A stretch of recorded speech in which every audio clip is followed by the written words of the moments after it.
Subscribe करें हमारे channel को और रेगुलर अपडेट पाने के लिए बेल आइकन को प्रेस करना ना भूलें। हेलो फ्रेंड्स, मैं Niranjan Shukla VNS group of commerce में स्वागत करता हूं। आज हम लोग बीएचयू बीकॉम एंट्रेंस के 2012 का पेपर डिस्कस करेंगे। आई होप आप लोगों ने 2011 का पेपर देखा होगा। अगर नहीं देखा है तो आप उसको देख लीजिए ताकि आपको पता चले कि कैसे क्वेश्चन जो हैं बीएचयू एंट्रेंस एग्ज़ाम में पूछे जाते हैं। तो मैं आपको बता दूं, लास्ट जो वीडियो मैंने बनाया था उसमें 2 क्वेश्चन ऐसे थे जो कि थोड़ा सा प्रॉब्लम क्रिएट किए थे, तो उसको मैं फिर से डिस्कस करना चाह रहा हूँ। और उसका जो ऑप्शन था वो शायद उसमें गलत था या गलत कर दिया गया था, तो उसको मैं सुधारना चाह रहा हूँ। तो आइए मैं पहले उन 2 क्वेश्चंस को डिस्कस करता हूँ, उसके बाद जो है आगे की क्वेश्चन को मैं डिस्कस करूँगा।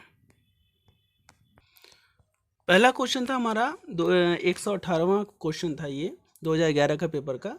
Which bank first introduce mobile ATM in India. तो पहला बैंक जो है, जो इंडिया में मोबाइल एटीएम जो है लागू किया था या कह सकते हो इंट्रोड्यूस करवाया था, तो वो था हमारा आईसीआईसीआई बैंक। ठीक है, मैंने जो है गलती से एसबीआई बोला था जो कि गलत था। ये हमारा राइट ऑप्शन सेकंड है, आईसीआईसीआई बैंक। ये जो है पहली बार जो है भारत में जो है मोबाइल एटीएम लाया था। और सेकंड क्वेश्चन देखिए क्या कह रहा है हमारा। सेकंड क्वेश्चन हमारा 112वां नंबर का जो 2011 का पेपर का है। क्या लिखा, who may cross a check. Check को क्रॉस कौन कर सकता है? तो इसका जो राइट ऑप्शन है वो है हमारा ऑल ऑफ दी एबव। इसका जो राइट ऑप्शन है वो हमारा ऑल ऑफ दी एबव। मैंने आपको बता दिया था ड्रॉवर। ठीक है, तो ये नहीं होगा, ये हमारा चौथा ऑप्शन जो है राइट ऑप्शन है। तो आइए अब हम लोग स्टार्ट करते हैं 2012 का पेपर। आई होप ये दोनों क्वेश्चन जो आपको प्रॉब्लम कर रहे थे वो एकदम क्लियर हो गए हैं। और अब जो है हम लोग 2012 के क्वेश्चन को सॉल्व करेंगे। क्वेश्चन सॉल्व करने से पहले मैं आपको बता दूं कि 2011 से लेके 2016 तक 15 तक जो भी क्वेश्चन थे वो हमारे 5 सेक्शन में जो है 5 सेक्शंस में जो है डिवाइड थे। ठीक है, लेकिन 2016 से जो है सिलेबस चेंज हुआ था। उसमें जो है 150 क्वेश्चन जो आते थे उसमें कैटेगरी डिवाइड कर दिया गया था। ठीक है, जब हम लोग वहाँ पे डिस्कस करेंगे 2016 का पेपर तो मैं बताऊँगा कि क्या क्या चेंजेस हुए थे उसमें। तो मैं आपको बता दूँ यहाँ पे केवल कॉमर्स की चीज़ों को मैं डिस्कस करूँगा जो प्रीवियस ईयर पेपर में आए थे। तो 2011 में सेक्शन 3 में हमारे अकाउंटिंग एंड बिजनेस ऑर्गेनाइजेशन के 30 क्वेश्चन पहले पूछे जाते थे। ठीक है, तो ये सेट वाइज होता था। तो 2012 के इस सेट में हमारा सेक्शन 3 में अकाउंटिंग एंड बिजनेस दिया हुआ है। तो आइए स्टार्ट करते हैं। लिखा हुआ है which one of the following is not objective of accounting. मतलब क्या कि एक उद्देश्य नहीं है अकाउंटिंग का। ठीक है, तो क्या है, to keep systematic record, to make profitable investment, to ascertain profit and loss, और टू मेक फाइनेंशियल पोजीशन। तो इसका जो राइट ऑप्शन है वो है हमारा सेकंड। इसका जो है मेन ऑब्जेक्टिव नहीं है अकाउंटिंग का, प्रॉफिटेबल इन्वेस्टमेंट जो है इसका राइट ऑप्शन। क्लियर है इस क्वेश्चन का। अब हम लोग नेक्स्ट क्वेश्चन की ओर मूव करते हैं। नेक्स्ट क्वेश्चन देखिए लिखा हुआ है the first stage of double entry system is. Double entry system का जो पहला स्टेज क्या है? तो इसका जो राइट ऑप्शन है वो है हमारा ओरिजिनल रिकॉर्ड। क्लियर है। नेक्स्ट है हमारा question, an entry with more than 1 debit and 1 credit is called. मतलब क्या कि वह एक से ज़्यादा जो है डेबिट और क्रेडिट होता है उसको क्या कहते हैं? तो इसका जो राइट ऑप्शन है उसको कहते हैं हम लोग कंपाउंड एंट्री। क्लियर है। अब हम लोग नेक्स्ट क्वेश्चन की ओर मूव करते हैं। A loss arising due to fire is. मतलब क्या कि लॉस हुआ है आग के थ्रू, तो वो है हमारा क्या? तो वो है हमारा क्या? नॉमिनल अकाउंट है। क्या है? नॉमिनल अकाउंट है। नेक्स्ट है no journal entry is made for. मतलब कि किसका जो है, 4 ऑप्शन में बोला है किसका जो है जनरल एंट्री नहीं बनाया जाता। तो इसका जो राइट ऑप्शन है वो हमारा ट्रेड डिस्काउंट है। ट्रेड डिस्काउंट का जो है जनरल एंट्री जो है नहीं बनाया जाता। आई होप ये सब क्वेश्चन समझ में आ गए होंगे। अब हम लोग नेक्स्ट क्वेश्चन की ओर मूव करते हैं। Credit balance of nominal account indicates. तो इसका जो राइट ऑप्शन है वो है हमारा expenses and losses in business. ठीक है। नेक्स्ट है हमारा sales return journal is also known as. तो सेल्स रिटर्न जर्नल जो है और किस नाम से जाना जाता है? तो इसका राइट ऑप्शन है रिटर्न इनवर्ट जर्नल। क्लियर है। रिटर्न इनवर्ट जर्नल को हम लोग सेल्स रिटर्न के भी नाम से जानते हैं और रिटर्न आउटवर्ड को हम लोग क्या कहते हैं? परचेज रिटर्न के नाम से जानते हैं। नेक्स्ट है हमारा the process of taking entries from subsidiary books to ledger is called. मतलब क्या कि सब्सिडरी बुक से जो है लेजर में हम लोग जो ट्रांसफ़र करते हैं एंट्रीज को, उसके प्रोसेस को क्या कहते हैं? तो उसके प्रोसेस को हम लोग क्या कहते हैं? पोस्टिंग। राइट ऑप्शन जो है इसका थर्ड है। नेक्स्ट है हमारा any difference in trial balance must be entered इन। तो ट्रायल बैलेंस में जो भी डिफरेंस आता है उसको कहाँ लिखा जाता है, तो उसका जो ट्रांजैक्शन है वो हमारा सस्पेंस अकाउंट उच्चंत खाता में किया जाता है। नेक्स्ट है हमारा फाइनल अकाउंट इज, मतलब अंतिम खाते हैं क्या हैं, लेजर है, अकाउंट है, स्टेटमेंट है, या अकाउंट और स्टेटमेंट है। तो मैं आपको बता दूं फाइनल अकाउंट में दो अकाउंट बनती है, एक स्टेटमेंट, जैसे ट्रेडिंग अकाउंट और पीएल अकाउंट, ये हमारे अकाउंट्स हैं, क्लियर है। और बैलेंस शीट हमारा स्टेटमेंट है, तो इसका जो राइट ऑप्शन है वो हमारा क्या है, फोर्थ है, क्लियर है। अब मैं आपको बता दूं कि मैंने जो है अकाउंट्स के भी सीरीज को मैंने चलाया था, एमसीक्यू के, बिजनेस ऑर्गेनाइजेशन के भी सीरीज जो है वो चल चुके हैं। अब मनी एंड बैंकिंग के भी सीरीज आने वाले हैं।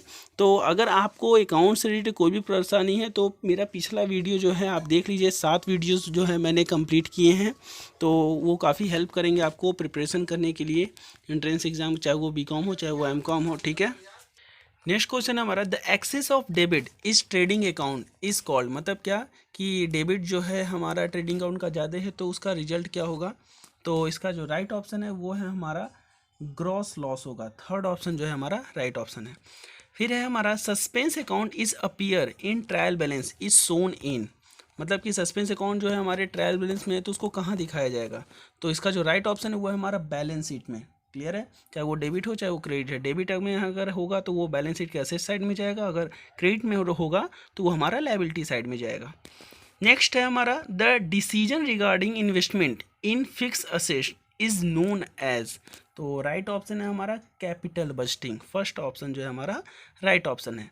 नेक्स्ट है हमारा the discount column in triple cashbook records, मतलब ट्रिपल कॉलम कैशबुक में जो है डिस्काउंट कॉलम जो है रिकॉर्ड किया जाता है, किस डिस्काउंट को कंसीडर किया जाता है। तो इसका जो राइट ऑप्शन है वो हमारा कैश डिस्काउंट को कंसीडर किया जाता है।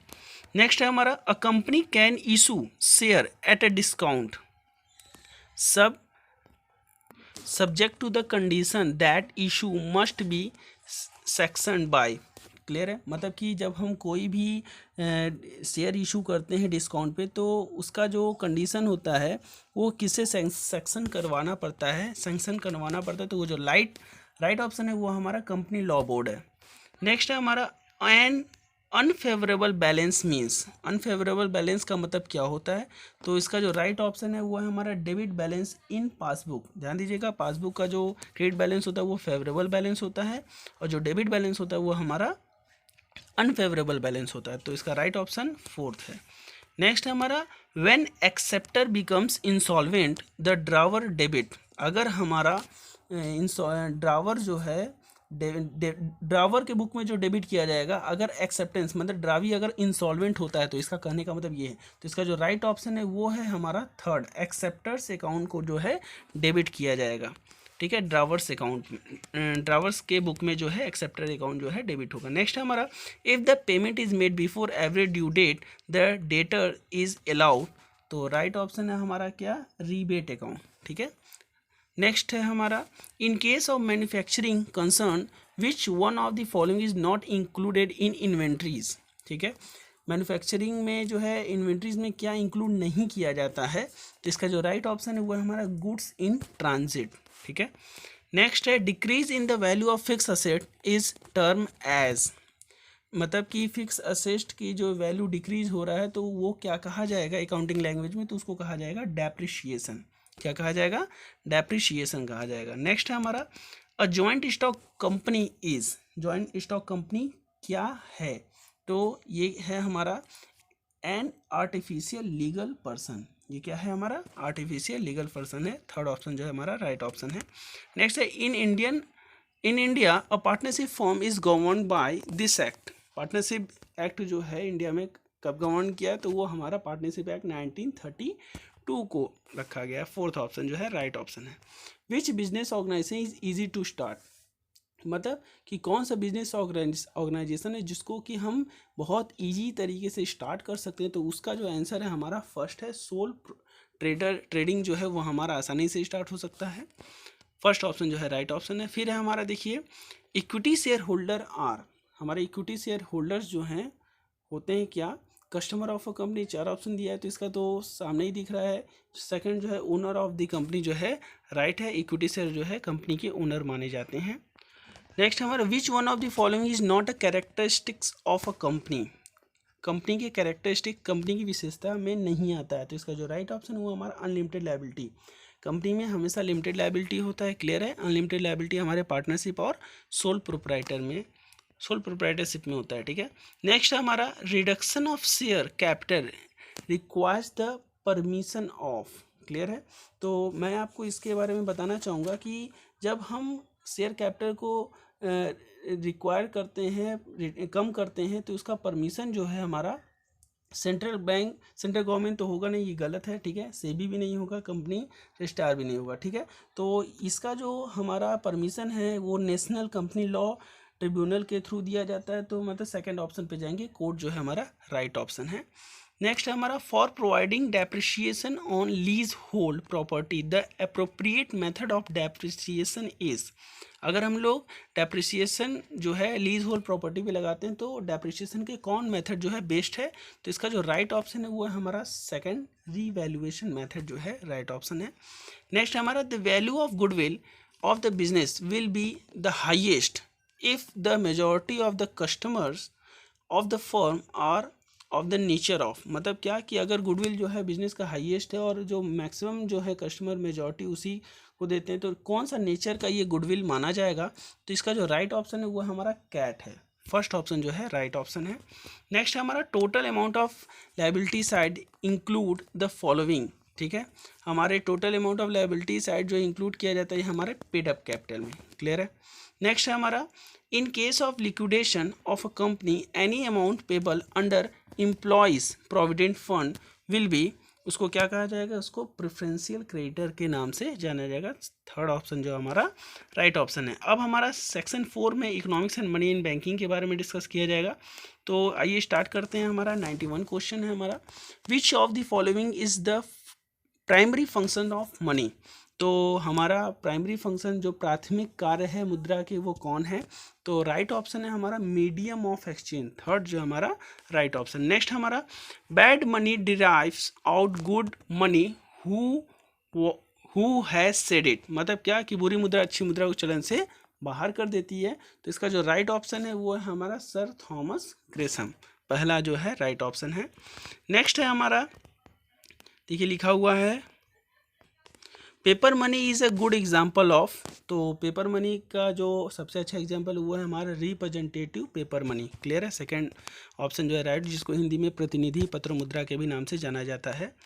नेक्स्ट है which method of note issue has been adopted in India, तो इंडिया में जो है नोट इशू को एडॉप्ट किया गया था वो कौन सा मेथड है, तो वह हमारा जो है मिनिमम रिजर्व सिस्टम है, न्यूनतम कोष प्रणाली हिंदी में इसको कहा जाता है। नेक्स्ट है हमारा who had propounded the wealth theory of demand for a money, clear है। तो इसका जो राइट ऑप्शन है वो है हमारा मिल्टन फ्रीडमैन, ठीक है। मिल्टन फ्रीडमैन जो है उसका जो है हमारे राइट ऑप्शन के कैटेगरी में जाता है, क्लियर है। नेक्स्ट है हमारा the book the purchasing power of money was written by, तो इसका राइट ऑप्शन है इरविंग फिशर। इरविंग फिशर ने मुद्रा की क्रय शक्ति नामक जो पुस्तक है उन्होंने लिखा था, ठीक। Inflation is benefited to, inflation किसके लिए जो है काफ़ी बेनिफिशियल है, तो राइट ऑप्शन है वो है हमारा डेटर के लिए जो है हमारा इन्फ्लेशन जो है ठीक रहता है, बेनिफिशियल रहता है, ठीक है। फिर है हमारा who will be benefited bye deflation, कौन व्यक्ति जो है डिफ्लेशन के केस में जो है बेनिफिशियल उनको प्रॉफिट होता है, तो राइट ऑप्शन जो है हमारा फिक्स्ड इनकम ग्रुप वाले पर्सन को जो है ये डिफ्लेशन जो है काफ़ी हेल्प करता है। फिर है हमारा विच of the following is not a principle of investment policy of a commercial bank, तो मैं आपको बता दूं कि कौन सा 4 ऑप्शन दिया हुआ है, इसमें लिखा हुआ है कि कॉमर्शियल बैंक की प्रिंसिपल ऑफ इन्वेस्टमेंट पॉलिसी में नहीं आता है। तो मैं आपको बता दूं इसका जो है सेफ्टी आता है, क्लियर है, तो ये तो हमारा गलत है, ठीक है। लिक्विडेशन भी आता है तो ये भी गलत हो गया, डाइवर्सिटी भी आता है ये भी गलत, तो मतलब लीगल ऑब्लिगेशन जो है ये हमारा राइट ऑप्शन इस क्वेश्चन का, जो कि प्रिंसिपल नहीं है हमारे कॉमर्शियल बैंक का जो भी इन्वेस्टमेंट करता है उसके, ठीक है। नेक्स्ट हमारा विच of the following is an assist for a bank, तो हमारा जो राइट ऑप्शन है वो है हमारा third loan and advances, clear है। ये जो है हमारे असिस्ट होते हैं बैंक के। The reserve bank of India was nationalise in the year, तो मैं आपको बता दूं रिजर्व बैंक ऑफ इंडिया 1949 को नेशनलाइज किया गया था, क्लियर है, लेकिन इसमें ऑप्शन में नहीं दिया हुआ है, तो हम लोग थर्ड वाले पे जाएंगे 1948, क्लियर है।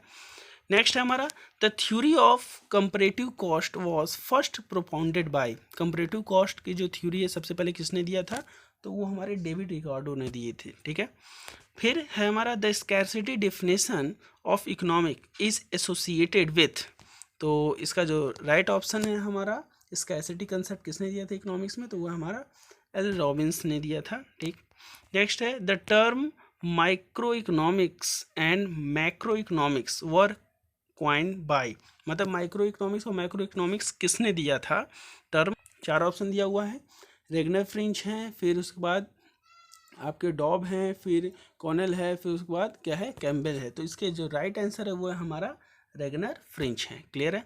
नेक्स्ट है which of the following is not a feature, which of the following is not a feature of perfect competition, तो मैं आपको बता दूं इसका जो राइट ऑप्शन है प्रेजेंस ऑफ आर्टिफिशियल रिस्ट्रिक्शन, ठीक है, इसमें किसी भी प्रकार का रिस्ट्रिक्शन नहीं होता है, ठीक है, तो right according to question right option जो है फोर्थ है।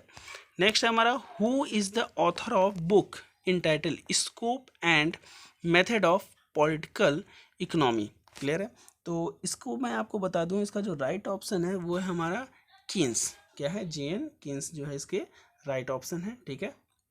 अब हम लोग जो है नेक्स्ट क्वेश्चन की ओर मूव करते हैं। Which one of the following is not a factor of production, तो चार ऑप्शन दिए, लैंड है कि कैपिटल है, वैल्यू है कि ऑर्गेनाइजेशन है, तो इसका जो राइट ऑप्शन है वो है हमारा वैल्यू, ठीक है, ये फैक्टर ऑफ प्रोडक्शन की कैटेगरी में नहीं जाते हैं, क्लियर है। अब हम लोग आगे मूव करेंगे, आगे देखिए क्या लिखा हुआ है, who define money is what money does, तो इसका जो राइट ऑप्शन है वो है हमारा हार्टले विदर्स, क्लियर है, थर्ड ऑप्शन जो है हमारा राइट ऑप्शन है। नेक्स्ट क्या कर रहा है question, example of joint demand is, मतलब कि जॉइंट डिमांड एक साथ जो हम लोग के मांग किए जाते हैं वो कौन से एग्जाम्पल है हमारे चार ऑप्शन में, तो इसका जो राइट ऑप्शन है वो पेन एंड इंक जो है राइट ऑप्शन, ये हमारा जॉइंट डिमांड की कैटेगरी में आता है। नेक्स्ट है which increase in the price of T and decrease in the price of coffee when, कब ये होगा, ठीक है, तो इसका ध्यान दीजिएगा, इसमें जो राइट ऑप्शन है इसमें क्या हो रहा है कि प्राइस जो है टी के बढ़ रहे हैं और कॉफ़ी के प्राइस डिक्रीज हो रहे हैं, तो फिर इसमें क्या होगा, तो सिंपल सी बात है, इसका जो राइट ऑप्शन है वो हमारा फोर्थ होगा, less T and more coffee will be purchase, मतलब कि हमारे चाय को कम परचेज किया जाएगा और कॉफ़ी को ज़्यादा परचेज किया जाएगा, क्यों, क्योंकि इसकी वैल्यू जो है हमारी घट रही है और कॉफ़ी की वैल्यू, टी की जो है वैल्यू बढ़ रही है और कॉफ़ी की वैल्यू जो है घट रही है, ठीक है। नेक्स्ट जो है हमारा राइट क्वेश्चन है हमारा the standard of living in a country is represent by it's, तो स्टैंडर्ड ऑफ लिविंग जो है कंट्री के किसके थ्रू रिप्रेजेंट किया जाता है, तो ये हमारा पर कैपिटा इनकम के थ्रू क्या किया जाता है, कंसिडर किया जाता है। नेक्स्ट है 1 रुपी currency nodes bear the signature of, तो 1 रुपीज़ करेंसी नोट्स पे जो सिग्नेचर होता है वो है हमारा फाइनेंशियल सेक्रेटरी ऑफ इंडिया, ठीक है। फिर है the largest public sector bank in India, तो सबसे ज़्यादा पब्लिक सेक्टर बैंक जो है इंडिया में किसका है, तो वो हमारा स्टेट बैंक ऑफ इंडिया जो है राइट ऑप्शन है। बैंक रेट मीन्स, तो बैंक रेट का मतलब क्या होता है, पहला ऑप्शन है interest rate charge by schedule bank, second option है हमारा interest rate charge by public, फिर है हमारा interest rate charge by money lenders, और लास्ट है official rate of interest charge by the central bank of the country, तो right option हमारा fourth है, ठीक है, ये हमारे सेंट्रल बैंक ऑफ इंडिया के थ्रू जो है चार्ज किया जाता है। फिर है हमारा हु एमंग, क्या लिखा हुआ है, क्वेश्चन नंबर 115 लिखा है who among the following is the chairman of the planning commission, तो प्लानिंग कमीशन के जो चेयरमैन है वो है हमारे प्राइम मिनिस्टर, सेकंड ऑप्शन जो है राइट ऑप्शन है। अगर ये आपको वीडियो अच्छा लग रहा होगा तो आप लाइक करिएगा, ठीक है, और सब्सक्राइब करिएगा और अधिक से अधिक अपने फ्रेंड्स को शेयर करिएगा ताकि उनको भी हेल्प मिल सके कि हाँ किस टाइप के क्वेश्चन हमारे BHU BCom एंट्रेंस में आते हैं। नेक्स्ट हमारा the average fixed cost AFC is product of, मतलब कैसे निकाला जाता है, तो चार ऑप्शन दिया है, तो इसका जो राइट ऑप्शन है वो है हमारा, यहाँ फिक्स कॉस्ट बोला है तो सिंपल बात है टोटल, ये है total fix cost upon total output, मतलब ये सेकंड ऑप्शन जो है हमारा राइट ऑप्शन है, ठीक है। नेक्स्ट है हमारा one of the essential condition of a perfect competition market. तो कौन सा 4 ऑप्शन में से बोला है कि हमारे परफेक्ट कंपटीशन मार्केट का जो है कंडीशन है इसेंशियल। तो राइट ऑप्शन है हमारा third, large number of buyer and seller. Next है हमारा according to the quantity theory of money, if the value of money increase then the generally price level will, simple सी बात है वो decrease होगा। Clear है? मतलब क्या कि जब वैल्यू ऑफ मनी अगर इंक्रीज होता है तो इसका मतलब होता है कि क्वांटिटी ऑफ मनी जो है क्या होता है होगा हमारा डिक्रीज होगा। ठीक, और जब क्वांटिटी ऑफ मनी डिक्रीज होगा तो हमारी प्राइस लेवल भी क्या होगी, डिक्रीज होगा। तो वैल्यू ऑफ मनी और हमारे जो प्राइस लेवल है उसमें अपोजिट रिलेशनशिप पाया जाता है। मतलब कि अगर वैल्यू ऑफ मनी इंक्रीज हो रहा है तो सिंपल सी बात है प्राइस लेवल क्या होगा, डिक्रीज होगा। सेकंड ऑप्शन जो है उसका राइट ऑप्शन है। नेक्स्ट है whose signature is found on a 10 rupees currency note in India. तो 10 रुपये के करेंसी नोट में किसका सिग्नेचर होता है, तो ये हमारे गवर्नर ऑफ आरबीआई का होता है। क्लियर है? नेक्स्ट है which of the following is the result when currency notes are printed to meet the budget deficit. Simple सी बात है हमारे बजट डिफिसिट को पूरा करने के लिए जो करेंसी नोट इशू किए जाते हैं उसका क्या इम्पैक्ट होता है, उसका क्या रिजल्ट निकलता है। तो इसका जो राइट ऑप्शन इन्फ्लेशन, हमारे देश में क्या होता है इन्फ्लेशन की कैटेगरी आ जाती है। तो ये हमारा जो है कंप्लीट हुआ सेक्शन कॉमर्स का। तो आई होप आपको ये वीडियो काफ़ी अच्छा लगा होगा और काफ़ी नॉलेज भी दिया होगा ये वीडियो आपको। तो अगर ये अच्छा लगा तो मैं फिर से यही चीज़ बोलूँगा, लाइक और सब्सक्राइब ज़रूर करिएगा। और मैं आपको बता दूं मेरा टेलीग्राम चैनल भी है, आप वहाँ पे भी ज्वाइन कर सकते हैं हमको, जिससे कि ये जो मैं पढ़ा रहा हूँ उसका PDF आपको मिल सके आसानी से। और दूसरा हमारे फेसबुक पेज भी है जहाँ पे आप वहाँ पे जो है मेंबरशिप जो है ज्वाइन कर सकते हैं विदाउट कॉस्ट, कोई कॉस्ट नहीं उसमें। तो कोई भी चीज़ें जो है आपको मैं अपलोड करता हूँ तो आप देख सकते हो आसानी से। तो आई होप ये सेशन आपको अच्छा लगा हो। अब हम लोग 2013 का जो पेपर नेक्स्ट वीडियो में हम लोग डिस्कस करेंगे। Thank you, have a nice day.